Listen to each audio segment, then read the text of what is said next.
Hello दोस्तों, पढ़ लो चाहे कहीं से, प्रश्न बनेगा यहीं से। पेन पेपर हाथ में और आठवां के हिस्ट्री के बुक साथ में, तो बने रहे पवन टीचिंग के साथ, पढ़ते रहें, यूं आगे बढ़ते रहें। जैसा कि दिखाई दे रहा होगा, इसके पहले हम लोग कर चुके हैं चैप्टर 1 का क्वेश्चन, फिर इन दी ब्लैंक, सही और गलत, और लघु उत्तरी क्वेश्चन या दीर्घ उत्तरी क्वेश्चन, उसको आप बोलिए जो भी। आज हम लोग करने जा रहे हैं चैप्टर कितना 2। कितना चैप्टर? चैप्टर 2। भारत में अंग्रेजों द्वारा राज्यों की स्थापना। किसी के रास्ता स्थापना? भारत में अंग्रेज राज्य की स्थापना हम लोग करने जा रहे हैं। इसके पहले हम लोग क्या करेंगे, ऑब्जेक्टिव क्वेश्चन पढ़, फिल इन द ब्लैंक के बारे में पढ़ेंगे, और सही उत्तर और गलत उत्तर, और यूरोप के विचार, व्यापारियों को आइए विचार कीजिए, आइए के करके देखिए, सभी प्रश्न को हम लोग करेंगे। यदि आपको वीडियो अच्छा लगेगा तो वीडियो को लाइक कीजिएगा, चैनल पर पहली बार चैनल को सब्सक्राइब कीजिएगा, दोस्तों के साथ शेयर करना बिल्कुल नहीं भूलिएगा। देर न करते हुए चलते हम लोग इसको टाइपिंग करा के, हम अलग आपसे आपको हम बताते हैं। टाइपिंग करा के आपको कोई दिक्कत परेशानी समस्या नहीं होगा। इससे आप हर एक प्रश्न का उत्तर कर सकते हैं, या तो 8वां को, 9वां को, 10वां को, मैथ साइंस, सारा प्रश्न का सोल्यूशन यहाँ पर इस चैनल के माध्यम से आपको मिलेगा। चलिए देखते हैं चैप्टर 2 है क्या। चैप्टर 2 का फिल इन द ब्लैंक है, रिक्त स्थानों को भरिए। कह रहा भारत और यूरोप की बीच स्थल मार्ग से होने वाले व्यापार में डॉट की महत्वपूर्ण भूमिका थी। तो क्या भराएगा? भारत में और यूरोप के बीच स्थल मार्ग से होने वाले व्यापार में अरब सौदागर की महत्वपूर्ण भूमिका थी। यहाँ पर क्या आंसर नीचे दिया हुआ? अरब सौदागर। कौन सौदागर? अरब। पर संख्या 2 में चलते हैं। कह रहा कंपनी द्वारा खरीदा गया माल, किसके द्वारा? कंपनी द्वारा खरीदा गया माल डॉट में रखा जाता था। कंपनी द्वारा खरीदा गया माल कहाँ रखा जाता था? तो फैक्ट्री में रखा जाता था। तो यहाँ क्या भरा जाएगा? फैक्ट्री दूसरा का आंसर होगा। चलते हैं तीसरे की ओर। जी करा तीसरा करा एक के बाद एक कई लड़ाइयों में मराठों को डॉट कर दिया गया। तो एक के बाद एक कई लड़ाइयों में मराठों को क्या किया? कमजोर कर दिया गया। क्या भराएगा यहाँ पर? कमजोर कर दिया गया। प्रश्न संख्या घ करा डॉट अंग्रेज के साथ सबसे पहले आर्थिक सहायता संधि को स्वीकार किया गया। तो क्या होगा? शुजाउद्दौला और शाह आलम ने अंग्रेजों के साथ सबसे पहले आर्थिक सहायता संधि का स्वीकार किया गया। ये वाला यहाँ पर भर दीजिएगा आप लोग। पढ़ लो चाहे कहीं से, प्रश्न बनेगा यहीं से। कौन सी? पीटीसी। अगला प्रश्न है, करा डॉट में विलयन नीति का अनुसरण किया। तो उत्तर क्या होगा? अंग्रेज। यहाँ पर आएगा अंग्रेज ने विलय नीति का अनुसरण किया। पढ़ लो चाहे कहीं से, प्रश्न बनेगा यहीं से। कौन सी? पीटीसी। दोस्तों यदि आपको अच्छा लगेगा वीडियो तो लाइक कीजिएगा, चैनल पर पहले बार तो चैनल को सब्सक्राइब कीजिएगा, दोस्तों के साथ शेयर करना बिल्कुल नहीं भूलिएगा। आगे हम लोग चलते हैं प्रश्न संख्या 2 की ओर। क्या कह रहा है इसमें? कह रहा सही और गलत बताइए। क्या? पहला है यूरोप के व्यापारी भारत में अपना माल बेचने और बदलने में यहाँ से सोना चांदी ले गए थे। क्या हो जाएगा? ये गलत। यहाँ से सोना चांदी नहीं ले गए थे, यहाँ से कच्चा माल को लेके जाते थे। यहाँ पर क्या सही गलत करेगा? तो गलत हो जाएगा। दूसरा, ईस्ट इंडिया कंपनी को भारत में व्यापार करने का एकाधिकार मिल गया। सही। ईस्ट इंडिया कंपनी को भारत में व्यापार करने का क्या मिल गया था? एकाधिकार मिल गया था। प्रश्न संख्या 3, भारतीय राज एकता के अभाव में एक एक कर अंग्रेजी शासक के अधीन होते चले गए। तो क्या होगा? सही। सही होगा यहाँ पर। भारतीय राज एकता के अभाव में एक एक कर सैनिक हो गए, कहाँ चले गए? यहाँ से चले गए। प्रश्न संख्या 4, एक मुक्त व्यापार से बंगाल के राजस्व का काफ़ी नुकसान हो रहा था। क्या होगा? ये भी सही होगा। मुक्त व्यापार के कारण बंगाल के राजस्व में काफ़ी नुकसान हो रहा था। 5वां होगा, कंपनी की सेना की जीत हुई क्योंकि इसके पास भारतीय सेनाओं से बेहतर तो और बंदूक थी। ये भी सही है। कंपनी की जीत इसलिए हुआ था कि भारतीय सेनाओं से क्या था? बेहतर सेना था और बंदूक भी बेहतर थी। पढ़ लो चाहे कहीं से, प्रश्न बनेगा यहीं से। कौन सी? पीटीसी। दोस्तों यदि वीडियो आपको अच्छा लगेगा तो वीडियो को लाइक कीजिएगा, चैनल पर पहले बार है तो चैनल को सब्सक्राइब कीजिएगा, दोस्तों के साथ तो शेयर करना बिल्कुल नहीं भूलिएगा। बने रहे पॉइंट चिन्ह सेंटर के साथ पढ़ते रहें, यूँ आगे बढ़ते रहें। चलते हैं इसके करके देखने की ओर, प्रश्न की ओर, जो कि इसको आप लघु उत्तरीय भी कह सकते हैं और दीर्घ उत्तरीय भी कह सकते हैं। क्या कह रहा प्रश्न, यूरोप की व्यापारिक कंपनियों ने क्यों भारत के राजनीतिक मामलों में हस्तक्षेप करना शुरू किया। कह रहा यूरोप की व्यापारियों ने कंपनियों ने क्यों भारत के राजनीतिक मामलों में हस्तक्षेप करना शुरू किया। उत्तर, यूरोप की व्यापारिक कंपनियों ने मुख्य उद्देश्य व्यापार में अधिक से अधिक लाभ कमाना था। इन लोग का क्या था, मुख्य उद्देश्य था अधिक से अधिक लाभ कमाना था। करों में छूट प्राप्त करने के लिए और राज्य में व्यापार के एकाधिकार प्राप्त करने के लिए उन्हें राजनीतिक क्षेत्र से ही सुविधाओं मिल सकती है। अतः उन्हें अपने लिए अधिक सुविधा पाने के क्रम में राजनीतिक अनुकंपा प्राप्त करने की कोशिश की।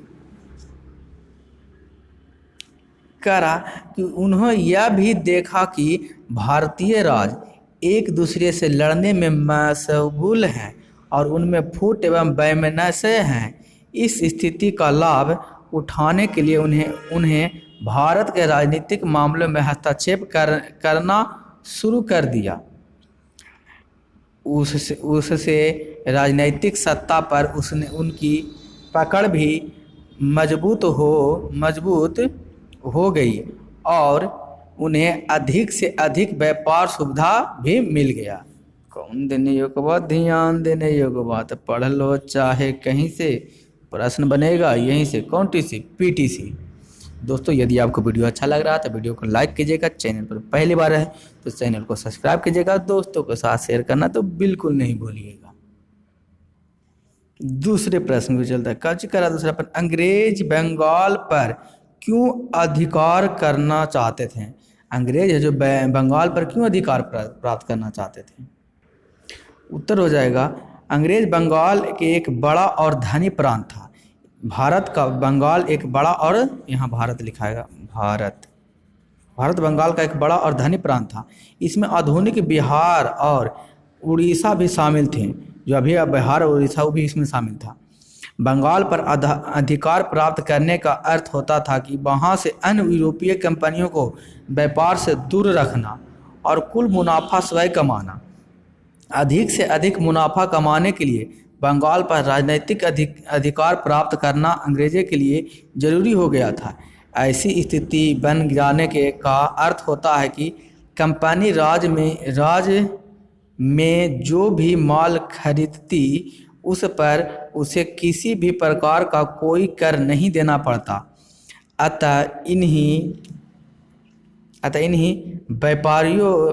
व्यापारिक कारणों से अंग्रेज व्यापार पर अधिकार करना चाहते थे। कौन देने योग्य बात, ध्यान देने योग्य बात, पढ़ लो चाहे कहीं से, प्रश्न बनेगा यहीं से, कौन टी सी PTC। दोस्तों यदि आपको वीडियो अच्छा लगा तो लाइक और शेयर सब्सक्राइब करना बिल्कुल नहीं भूलिएगा। अगला चल रहा है प्रश्न संख्या 2, क्यों और क्या परिस्थिति में भारतीय शासन से सहायक संधि को शर्त को स्वीकार किया गया। उत्तर, 1707 ईस्वी में औरंगजेब की मृत्यु के बाद कई नए स्वतंत्र क्षेत्रीय राज्यों का उदय हुआ था। इनमें आपसी तालमेल का अभाव था।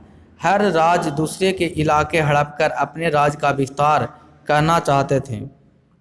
इनमें एकता के अभाव की स्थिति को देखकर अंग्रेज उनकी अपनी आधुनिक सैन्य सहायता देना चाहते थे ताकि वे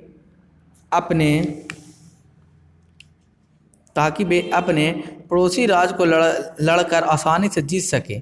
इससे अंग्रेजों का निजी स्वार्थ हो तो था ही, भारत शासन भी इसकी अपना लाभ देख रहे थे कि उनकी राज क्षेत्र का विस्तार होगा। साथ ही जो शासन का राज अंग्रेजों के व्यापारी लाभ के रास्ते में बाधा खड़ा करता था, अंग्रेज उसके खिलाफ दूसरे राज्यों से सहायता युद्ध छेड़कर उसे हराकर अप्रत्यक्ष रूप से उस राज्य पर कब्जा कर लेते थे। अतः हर परिस्थिति में भारतीय शासन को अंग्रेजी की सहायता संधि की शर्त का स्वीकार करना पड़ता था। कौन देने एक बात, ध्यान देने एक बात, पढ़ लो चाहे कहीं से, प्रश्न तो बनेगा यहीं से, कौन टी सी PTC। दोस्तों यदि आपको वीडियो अच्छा लगा तो वीडियो को लाइक कीजिएगा, वीडियो को लाइक करके चैनल को सब्सक्राइब करना ना भूलिएगा। प्रश्न संख्या क्या 4 है, इसके पहले 2 था 3 होगा, है ना, टाइपिंग मिस्टेक होता है। प्रश्न संख्या 4, पलासी और बक्सर के युद्ध में आप किस निर्णायक मानते हैं और क्यों? उत्तर जून 1757 में मुर्शिदाबाद के पास पलासी में बंगाल के नवाब सिराजुद्दौला को करीबन 30,000 सिपाहियों और अंग्रेजों सेना के बीच युद्ध हुआ था। 1757 बिना कोई कर दिए बंगाल में व्यापार करने का शाही फरमान अंग्रेज ने 1717 में मुगल सम्राट फर्रुखसियर से प्राप्त कर लिया था, जिससे बंगाल के राजस्व को काफ़ी क्षति हो रही थी। इसी के खिलाफ सिराजुद्दौला ने अंग्रेज के युद्ध किया, पर नवाब सिराजुद्दौला मारा गया। फिर उनकी सेनापति मीर जाफर को बंगाल का नवाब बनाकर अंग्रेजों ने भारत में कंपनियों की सत्ता स्थापित की शुरुआत की। मीर जाफर ने भी जब कंपनी की अनीतियों को विरोध किया तो उसे हटाकर अंग्रेज ने उसके दामाद मौर्य कासिम को 1760 में बंगाल का नवाब बना दिया। बाद में यह भी अंग्रेज के गलत नीतियों का खिलाफ हो गया। उसने मुगल शासक शाह आलम और अवध के नवाब सिराजुद्दौला के साथ मिलकर अंग्रेज की खिलाफत की।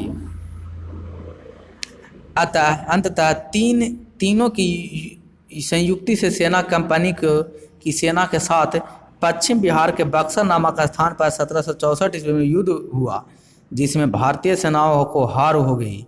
इस हार के पश्चात 1765 ईस्वी में सिराजुद्दौला और शाह आलम के इलाहाबाद में इक्वाइल के साथ समझौता पर हस्ताक्षर किया।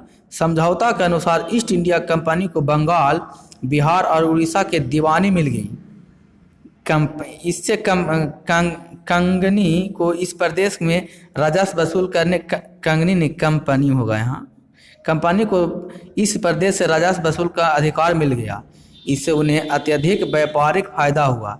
अब वे बंगाल विजय के बाद इसमें भारत में एक महत्वपूर्ण राजनीतिक शक्ति के रूप में उभरे और धीरे धीरे पूरे भारत में आर्थिक संसाधनों पर अपना कब्जा जमाने का प्रयास में लग गए।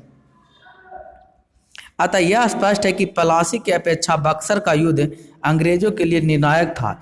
यहीं से पूरे भारत पर अपना अधिकार जमाने में सफल हुआ। अतः बक्सर का युद्ध आर्थिक निर्णायक रहा। कौन देने योग्य बात, ध्यान देने योग्य बात, पढ़ लो चाहे कहीं से, प्रश्न बनेगा यहीं से, कौन टीसी पीटीसी। दोस्तों यदि आपको वीडियो अच्छा लगा तो वीडियो को लाइक कीजिएगा, चैनल पर पहली बार है तो चैनल को सब्सक्राइब कीजिएगा, दोस्तों के साथ शेयर करना बिल्कुल नहीं भूलिएगा। अंत में मैं आपको यही कहूँगा, छोटों के प्यार दे, बड़े को सम्मान करें, अपना व्यक्तित्व इस तरीका से कायम रखें कि आपके साथ रह रहे स्त्री भी सुरक्षित महसूस कर सके। अंत तक आपका वीडियो देखने के लिए धन्यवाद। बने रहे पवन टीचिंग सेंटर के साथ, पढ़ते रहें, यूँ आगे बढ़ते रहें।